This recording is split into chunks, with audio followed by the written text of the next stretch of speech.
नमस्कार दोस्तों, study with Manish channel में आप सभी का स्वागत है। चलिए दोस्तों, आज हम लोग जो है चैप्टर 1 क्लास 10th का दो आपका वीडियो जो है पहले डाल चुके हैं। ये तीसरे वीडियो में आज हम लोग दहन और ज्वाला के बारे में चर्चा करेंगे।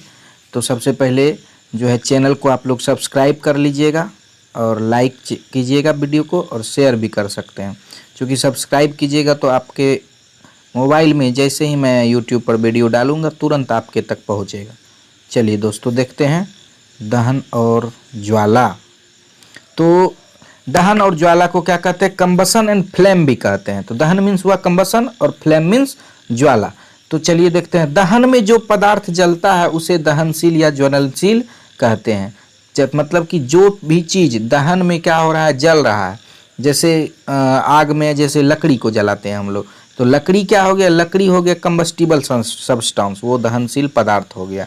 ठीक है। कुछ ऐसे भी पदार्थ है जो नहीं जलते हैं, जैसे ईंट हो गया, पत्थर हो गया, बालू हो गया, ये सब जलता नहीं है, उसको क्या कहेंगे? अदहनशील या अज्वलनशील पदार्थ कहेंगे। ठीक है। तो दहन को समझते हैं कि कंबसन क्या है, कि जब किसी पदार्थ के ऑक्सीजन में जलने पर ऊष्मा और प्रकाश उत्पन्न होता है तो उसी को क्या कहते हैं? जलने की इस क्रिया को ही दहन कहते हैं। मतलब जब कोई पदार्थ जल रहा है और उसके जलने से क्या हो रहा है? ऑक्सीजन और ऊष्मा और प्रकाश तीनों चीज़ क्या हो रहा है? उत्पन्न हो रहा है। मतलब कि जब जलता है तो ऑक्सीजन जलाएगा ही, ऑक्सीजन के सहायता से ही जलेगा। तो ऑक्सीजन के सहायता से जलेगा तो ऊष्मा और प्रकाश क्या करेगा? उत्पन्न करेगा। उसी को हम लोग दहन कहेंगे। इसका एग्जाम्पल जैसे लेते हैं कार्बन और ऑक्सीजन, ये दोनों जब आपस में क्या हो रहा है? वायु में जब इसको जलाते हैं तो क्या हो रहा है? कार्बन डाइऑक्साइड बन रहा है और ऊष्मा और प्रकाश इससे उत्पन्न हो रहा है। जब सल्फर को ऑक्सीजन की उपस्थिति में जलाते हैं तो SO2 आपका हो रहा है और ऊष्मा और प्रकाश क्या हो रहा है? उत्पन्न हो रहा है। और ऑक्सीजन की अनुपस्थिति में दहन, यद्यपि दहन की क्रिया जो है प्रायः वायु या ऑक्सीजन की उपस्थिति में ही होती है, बिना ऑक्सीजन का तो दहन की प्रक्रिया नहीं होती है, लेकिन ऑक्सीजन की अनुपस्थिति में भी दहन संभव है। जैसे मैग्नीशियम धातु नाइट्रोजन में जलकर मैग्नीशियम नाइट्राइड बनाता है। तो मैग्नीशियम एक धातु है जो नाइट्रोजन के साथ जलकर क्या बनाता है? मैग्नीशियम नाइट्राइड बनाता है। इस प्रक्रिया में ऊष्मा और प्रकाश भी उत्पन्न होता है। ठीक है। जैसे कि ये देख लीजिए, आपका यहाँ Mg और N2 जल रहा है तो Mg3N2 मैग्नीशियम नाइट्राइड बना रहा है और ये ऊष्मा और ये प्रकाश उत्पन्न कर रहा है। चलिए नेक्स्ट देखते हैं। एक जलती हुई मोमबत्ती को जब क्लोरीन गैस से भरे गैस के पात्र में ले जाने पर मोमबत्ती जलती रहती है तथा काला धुआं निकलता है। इससे मोमबत्ती का दहन क्लोरीन की उपस्थिति में होता है। मोमबत्ती को तो आप लोग देखे होंगे जलते हुए। तो ये मोमबत्ती जब जलता है तो क्या होता है? जब उसको जलते हुए क्लोरीन गैस से भरे गैस के पात्र में ले जाते हैं तो मोमबत्ती तो जलती रहती है लेकिन काला धुआं निकलता है। ठीक है। उसके बाद जो पदार्थ दहन की क्रिया में सहायक नहीं होते हैं उसे दहन का अपोषक पदार्थ कहते हैं। ठीक है। अपोषक मीन्स हुआ कि वो दहन की प्रक्रिया में सहायक नहीं है। जैसे कार्बन डाइऑक्साइड आप कहोगे ये दहन का अपोषक पदार्थ है। समझ में आ गया? चलिए नेक्स्ट देखते हैं। दहन के लिए आवश्यक शर्त, मतलब कोई भी पदार्थ कब जलेगा, कब दहन होगा उसका। तो उसके लिए तो 2-3 चीज़ है आपका। दहनशील पदार्थ पहले होना चाहिए, जैसे लकड़ी हो गया, कोयला हो गया, जो पदार्थ जलेगा वो होना चाहिए। दहन के पोषक पदार्थ की उपस्थिति होनी चाहिए। ठीक है, कि उसमें क्या क्या चीज़ चाहिए, तो उसकी उपस्थिति होनी चाहिए। ज्वलन ताप की प्राप्ति होनी चाहिए। ये सब चीज़ जो है दहन के लिए जो है ना आवश्यक शर्त है। तो ये सब चीज़ों को याद रखना है आपको कि क्या क्या दहन में जो है आवश्यक तत्व चाहिए। जैसे दहनशील पदार्थ की उपस्थिति होनी चाहिए। तो दहनशील पदार्थ की उपस्थिति मतलब क्या हो गया? कि जो भी पदार्थ जो जलता है तो उसकी उपस्थिति होनी चाहिए। और अदहनशील पदार्थ वो हो गया जो नहीं जलता, जैसे बालू हो गया, लोहा हो गया, सीमेंट हो गया, ये सब क्या है? वो जलेगा नहीं, तो वो अदहनशील है पदार्थ। तो दहनशील पदार्थ की उपस्थिति होनी चाहिए। उसके बाद दहन के पोषक पदार्थ जैसे हवा हो गया। पोषक पदार्थ मीन्स जिसकी सहायता से वो जल रहा है। ऑक्सीजन हो गया, ये सब क्या है? पोषक पदार्थ है। ठीक है। तो हवा की भी उपस्थिति होनी चाहिए, तभी जाके कोई भी सब्सटेंस जलेगा, कोई भी पदार्थ जलेगा। उसके बाद है ज्वलन ताप की प्राप्ति। तो ज्वलन ताप की प्राप्ति जब पदार्थ क्या हो रहा है? एक ही ताप पर जलना प्रारंभ नहीं करता है, तो क्या होता है, बल्कि भिन्न भिन्न पदार्थ भिन्न भिन्न तापों पर, सभी पदार्थ एक ही ताप पर नहीं जलता है, भिन्न भिन्न पदार्थ अलग अलग ताप पे जलता है। और प्रत्येक दहनशील पदार्थ के लिए जो है एक ऐसा विशिष्ट ताप होता है जिस पर वो पदार्थ जलना शुरू करता है।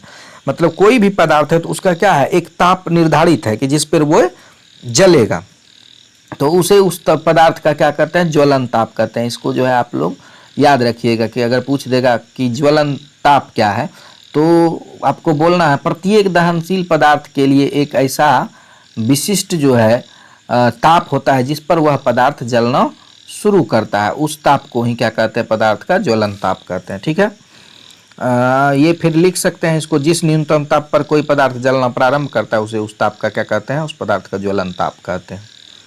चलिए, जब तक कोई भी पदार्थ अपने ज्वलन ताप तक नहीं पहुंचेगा तो वो पूर्ण रूप से जलेगा नहीं। ठीक है, चलिए नेक्स्ट देखते हैं। ये सारा एग्जाम्पल सब है, इसको देख लीजिएगा आप लोग। चलिए नेक्स्ट है आपका ज्वाला। तो ज्वाला किसे कहेंगे, ज्वाला वह क्षेत्र है, ज्वाला क्या है, वह क्षेत्र है जिसमें कोई गैस या पदार्थ जलता है। सभी दहनशील गैसें जलने पर ज्वाला उत्पन्न करती है, किंतु वे ठोस और द्रव ईंधन जलने पर ज्वाला उत्पन्न कर सकते हैं जो गर्म किए जाने पर वाष्प बनाते हैं। मतलब आप समझ रहे हैं कि वैसा जो भी है ठोस और द्रव ईंधन जो जलने पर ज्वाला उत्पन्न कर सकता है, वो गर्म किए जाने पर वाष्प भी बनाता है। इसी प्रकार जैसे मोम जो है एक ठोस ईंधन है जो गर्म किए जाने पर क्या हो रहा है, जल तो रहा है, और गर्म जलने के साथ साथ क्या कर रहा है, वो वाष्प भी बनाता है। तब केरोसिन और मोम जलने पर ज्वाला उत्पन्न करता है। ठीक है, ईंधन को वायु में जलाकर ज्वाला पैदा की जाती है। ज्वाला की प्रकृति इस बात पर भी निर्भर करती है कि उस वायु में उपस्थित ऑक्सीजन का कितना भाग ईंधन के जलने में सहायक है। जैसे ऑक्सीजन की ज्वलन के लिए क्या क्या चाहिए, मतलब ज्वाला के लिए ऑक्सीजन की पर्याप्त आपूर्ति होने पर, मतलब जब तक ऑक्सीजन अगर पर्याप्त मात्रा में रहेगा तो अच्छे से वो जलेगा। ठीक है, कि इसमें जो है आपका पूर्ण दहन होता है, ऑक्सीजन अगर पूर्ण मात्रा में रहेगा तो। और इसमें निर्मित ज्वाला का रंग कैसा होगा, नीला होगा, किंतु इसमें जो है ना प्रकाश बहुत कम होता है, इसलिए इसे अदैदीप्यमान ज्वाला कहते हैं। तो अदैदीप्यमान ज्वाला पूछेगा तो ये कैसा होता है, इसमें निर्मित ज्वाला का रंग नीला होता है। ऑक्सीजन की अपर्याप्त आपूर्ति होने पर, जब ऑक्सीजन की क्या हो, अपर्याप्त आपूर्ति हो तो पूर्ण दहन नहीं हो पाता। अपर्याप्त आपूर्ति मीन्स जितना चाहिए उतना नहीं मिल रहा है, तो इसमें जो है पूर्ण दहन नहीं हो पाता है। और इसमें ज्वाला से जो है पीले रंग का क्या होता है, प्रकाश निकलता है। इसमें ज्वाला से पीले रंग का प्रकाश निकलता है, इसलिए इस ज्वाला को दैदीप्यमान ज्वाला भी कहा जाता है। समझ में आ गया। उसके बाद चलिए नेक्स्ट देखिए, मोमबत्ती की ज्वाला। ये क्वेश्चन अक्सर बोर्ड एग्जाम में पूछा जाता है, इसको आप लोग ध्यान से एकदम देखिएगा कि मोमबत्ती की ज्वाला, ये आप देख रहे हैं यह फिगर में मोमबत्ती बना हुआ है, इसका 3 ठो जो है बना हुआ है लेयर। ठीक है, एक लेयर तो आपका